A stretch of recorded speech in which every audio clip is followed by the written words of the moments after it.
जय सिया राम, जय सिया राम। नाथ जबहि कौशलपुरी हुई है तिलक तुम्हार, कृपा सिंधु में आयबु देखन चरित उदार। हे नाथ, जब अयोध्यापुरी में आपका राज तिलक होगा तब हे कृपा सागर मैं आपके उदार लीला देखने आऊंगा। भोलेनाथ ने कहा, कर विनती जब शंभु सिधाए, तब प्रभु निकट विभूषण आए। नाई चरण सिरु कहे मृदुबानी, बिन सुनहु प्रभु सारंग पानी। जब शिव जी विनती करके चले गए तब विभीषण जी प्रभु के पास आए और चरणों में सिर नवाकर कोमल वाणी से बोले कि हे शांग धनुष के धारण करने वाले प्रभु, मेरी विनती सुनिए। सकुल सदल प्रभु रावण मार्यो, पावन जस त्रिभुवन विस्तार्यो। दीन मलिन हीन मति जाति, मुँह पर कृपा कीन बहु भांति। आपने कुल और सेना सहित रावण का वध किया, त्रिभुवन में अपना चरित्र पवित्र यश फैलाया और मुझ दीन पापी बुद्धिहीन और जातिहीन पर बहुत प्रकार से कृपा की है। अब जन ग्रहे पुनीत प्रभु की जय, मज्जनु करे समर श्रम छीजय। देखि कोस मंदिर संपदा, देहु कृपाल कपिन कहूँ मुदा। अब हे प्रभु, अब दास के घर को पवित्र कीजिए और वहां चलकर स्नान कीजिए, जिससे युद्ध की थकावट दूर हो जाए।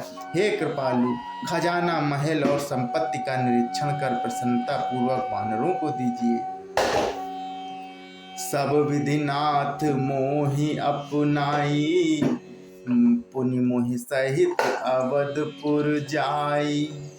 सुनत वचन मृदु दीन दयाला, सजल भय दो नयन विशाला। हे नाथ, मुझे सब प्रकार से अपना लीजिए और फिर हे प्रभु, मुझे साथ लेकर अयोध्यापुरी को पधारिए। विभीषण जी के कोमल वचन सुनते ही दीन दयालु प्रभु के दोनों विशाल नेत्रों में जल भर आया।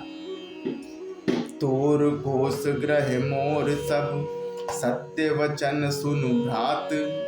भरत दशा सुमिरत मोहि, निमिष कल्प समझात।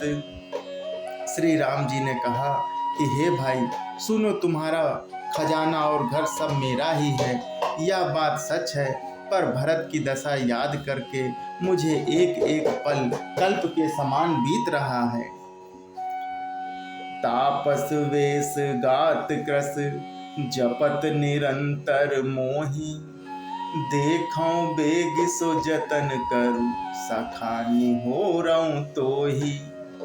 बीते अवधि जाऊं जो, जियत न पावऊं वीर। सुमिरत अनुज प्रीति प्रभु, पुनि पुनि पुलक शरीर।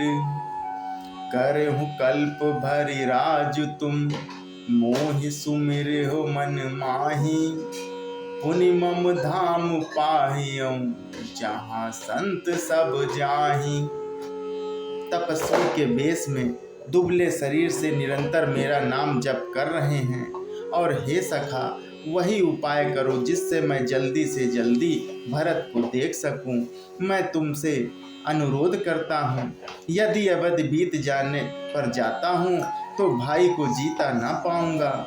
छोटे भाई भरत जी की प्रीति का स्मरण करके प्रभु का शरीर बार बार पुलकित हो रहा है। श्री राम जी ने कहा कि हे विभीषण, तुम कल्प भर राज्य करना, मन में मेरा निरंतर स्मरण करते रहना, फिर तुम मेरे उस धाम को पा जाओगे जहाँ संत जाते हैं। सुनत विभीषण वचन राम के, हर्षि गए पद कृपा धाम के। बानर भालु सकल हर्षाने, कहि प्रभु पद गुण विमल बखाने।